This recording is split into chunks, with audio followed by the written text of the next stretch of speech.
नमस्कार जी, पंजाब केसरी टीवी देख रहे सभी दर्शकों का स्वागत है। और इस वक्त हम सोलन से आपके साथ लाइव जुड़े हुए हैं। तस्वीरें हम आपको आश्रय गौशाला के गेट के बाहर की अभी दिखा रहे हैं। और यहाँ पर बड़ी संख्या में गौशाला में गाय बांधी हुई है और बाहर की तस्वीरें दिखा रहे हैं। साथ में तस्वीरें हम आपको दिखा रहे हैं, नरेंद्र सिंह पाल जी हैं जो सुबह के वक्त आसपास की कॉलोनियों में इस तरह के जो सब्जियों का वेस्ट मटेरियल होता है, जो लोगों ने फेंका होता है, उसे एकत्रित करते हैं और गौशाला में गायों का चारा लेकर यहाँ पर आते हैं। और नित्य इनकी यह काम है। और यदि हम देखें तो प्रतिदिन इसी तरह की, क्योंकि आजकल आसपास की कॉलोनियों में आप देख रहे हैं कि पुलिस लाइन की कॉलोनी है, इसके अलावा यहाँ पर और भी कॉलोनियाँ हैं कि लोग अपने सब्जियों के जो वेस्ट मटेरियल होते हैं उन्हें नालों में फेंक देते हैं और फिर या सड़कों पर फेंक देते हैं। तो वहाँ से इसे एकत्रित करके यहाँ पर लाते हैं। आप देख रहे हैं कि सुबह सुबह का कितना बढ़िया काम है। और यहाँ पर गौशाला है, गौशाला में बड़ी संख्या में गाय हैं। चलो, बहुत बड़ी संख्या में मात्रा में यह चारा तो नहीं होगा, लेकिन फिर भी उनकी तरफ से जो प्रयास किया जा रहा है वो अपने आप में काबिल तारीफ है। और सबसे बड़ी बात है कि पुलिस विभाग में कर्मचारी है, इन्हें यदि देखा जाए तो अपने काम पर भी, ड्यूटी पर भी समय पर पहुंचना होता है, लेकिन सुबह सुबह के वक्त उनकी द्वारा यह जो मेहनत की जा रही है, हम पिछले काफ़ी दिनों से देख रहे थे। तो आज हमने सोचा कि उनसे बात भी कर ली जाए और उनसे हम थोड़ी चर्चा भी करेंगे। मेरा नाम नरेंद्र सिंह पाल है, मैं पुलिस विभाग में कार्यरत हूँ और यहीं पुलिस लाइन कथेड़ में ड्यूटी है मेरी। तो मैं सुबह सुबह कथेड़ के एरिए में मॉर्निंग वॉक करने जाया करता था और जगह जगह देखा करता था, रोटियों के ढेर पड़े हैं, सब्जियों के ढेर पड़े हैं, ये वेस्टेज हमारे सब्जी और मटर के छिलके पड़े हैं। तो मैंने सोचा कि क्यों ना इस जो ये हमारा वेस्ट मटेरियल है, इनको गौशाला में पहुंचाया जाए। तो मैंने ये सुबह का एक अपना जो है नित्य कर्म ही बना लिया है। सुबह 1-1.5 घंटे में मॉर्निंग वॉक भी करता हूँ और ये सारा रोज़ 20-25 किलो जो है आप देख ही रहे होंगे मेरे सिर पर रखा है, ये सारा ला के जो है गौशाला में छोड़ता हूँ और मुझे इस काम से बड़ी शांति मिलती है। इसके बाद मैं अपना नित्य कर्म करके नहा धो के मंदिर जाके और अपनी फिर सारा दिन ड्यूटी के लिए निकल जाता हूँ। तो आप कौन कौन सी कॉलोनियों में जाते हैं? ये हमारी एक तो अपनी पुलिस लाइन की ही कॉलोनी है, साथ में पार न्यू कथेड़ का एरिया है, बहुत बड़ा एरिया है, इसमें ही सबसे ज़्यादा मटेरियल वेस्ट फेंका होता है। लोगों ने क्या सड़क के किनारे? हाँ, सड़क के किनारे जगह जगह पैराफिटों पे फेंक जाते हैं। अब कमेटी वाले तो अपना छंटाई करके कूड़ा तो ले जाते हैं, लेकिन इसको जो ये अनाज है इसको फेंक जाते हैं, इससे बदबू भी आती है और हमें देखकर इसका बड़ा दुख होता है कि हमारे देश में अनाज की कितनी बर्बादी हो रही है।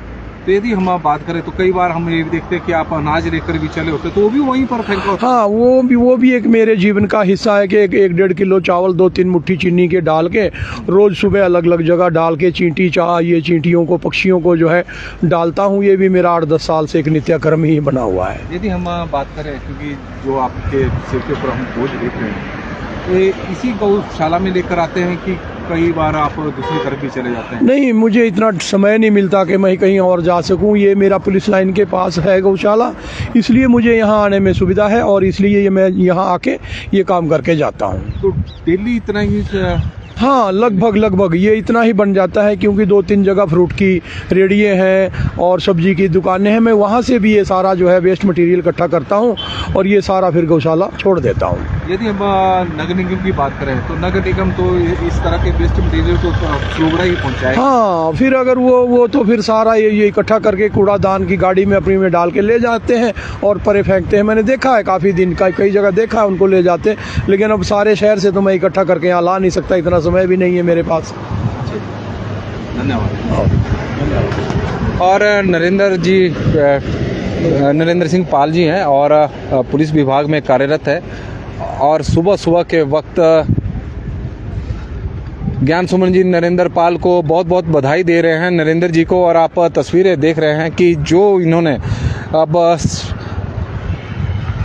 वेस्ट मटेरियल एकत्रित किया है सब्जियों का, अब वो उसे गौशाला में लेकर जा रहे हैं। तस्वीरें हम आपको आश्रय गौशाला की भी देख रहे हैं और नित्य इनकी यह एक दिनचर्या है कि सुबह के वक्त चाहे पुलिस की कॉलोनी हो या फिर न्यू कथेड़ की कॉलोनी हो, लोगों ने जो सब्जियों के छिलके होते हैं या फिर ख़राब सब्जियां होती है जो उन्होंने फेंकी होती है, उन्हें वो एकत्रित करते हैं और फिर गौशाला में लेकर आते हैं।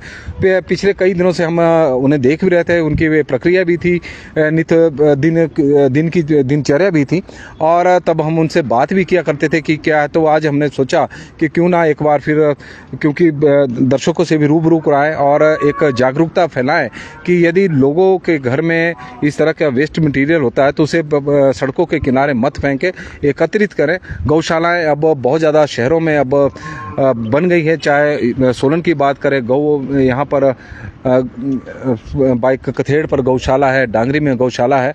और पाल साहब, आपको ज्ञान सुमन जी बधाई भी दे रहे हैं कि आप बहुत बढ़िया काम कर रहे हैं। Thank you. और बड़ी संख्या में आश्रय गौशाला में, गौसदन में गायों की संख्या है और लगातार यह संख्या बढ़ती भी जा रही है, क्योंकि अब लोग गायों को छोड़ रहे हैं तो उसकी वजह से इनकी संख्या बढ़ भी रही है। लेकिन क्योंकि चारे की सबसे बड़ी दिक्कतों का सामना करना पड़ता है गौसदन चलाने, गौसदन में, क्योंकि गायों की हालत कोई ज़्यादा अच्छी भी नहीं है, क्योंकि गौसदन में चारे की कमी है और चारे की वजह से अब गायें भी कमज़ोर होती जा रही है। और इस तरह के अगर छोटे छोटे हम प्रयास करेंगे तो लोगों को, तो गौ सदनों में जो गायें बांधी हुई है उन्हें चारा भी उपलब्ध होगा।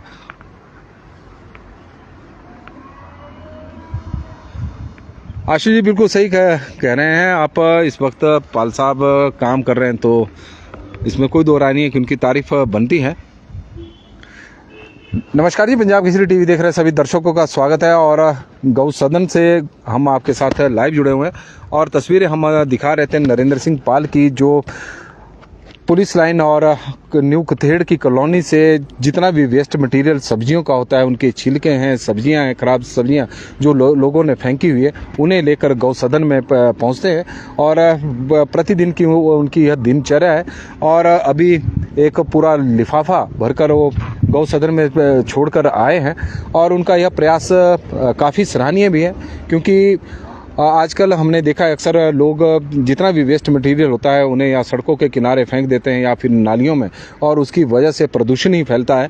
लेकिन यह जिस तरह का वेस्ट मटेरियल है गायों के काम आएगा, क्योंकि चारे की जो कमी है गौ सदनों में वो अक्सर देखने को मिल रही है और यहाँ पर भी गायों की कोई ज़्यादा अच्छी स्थिति नज़र नहीं आ रही है, क्योंकि चारे की हर जगह पर दिखते हैं। यदि छोटे छोटे प्रयास हम सब मिलजुल कर करेंगे तो चारा भी गायों के लिए उपलब्ध होगा और जो शहर की जो सुंदरता है वो भी बनी रहेगी और जो सड़कों के किनारे गंदगी है उससे भी बचा जा सकता है, नालों में जो गंदगी फैली है उससे भी बचा जा सकता है। और तस्वीरें सोलन सब्जी इस वक्त गौ सदन की हम आपको दिखा रहे थे और तस्वीरें आप गौ सदन की भी, आश्रय गौ सदन की भी देख रहे हैं, जहां पर नरेंद्र सिंह पाल द्वारा अभी हम उनसे भी रूबरू करवा रहे थे और लोग अक्सर यहाँ पर आ रहे हैं। तस्वीरें हम आपको दिखा रहे हैं, चारा लेकर भी आ रहे हैं, लेकिन जो गायों के लिए चारे की जो ज़रूरत है वो बहुत अधिक है। और यही वजह है कि आप तस्वीरों के माध्यम से देखें कि जो सामने छोटे छोटे बच्ची बछड़े हैं वो काफ़ी कमज़ोर नज़र आ रहे हैं। तो वजह ये है कि चारे की, गौ सदनों को चारे की दिक्कतों का सामना इस वक्त करना पड़ रहा है। हालांकि पूर्व सरकार के दौरान गौ ग्रास एक योजना भी शुरू की गई थी कि शराब की आप जितनी एक बोतल पर कुछ गौ ग्रास का जो टैक्स लगाया गया था उसका भी लग रहा है कि कोई लाभ मिलता हुआ नज़र नहीं आ रहा, क्योंकि गौ सदनों की संख्या प्रदेश में बढ़ी तो है, साथ में गायों की संख्या भी लगातार बढ़ती जा रही है। तो पंजाब केसरी टीवी में फिलहाल अभी के लिए तो बस इतना ही। देखते रहे पंजाब केसरी टीवी। बहुत बहुत धन्यवाद।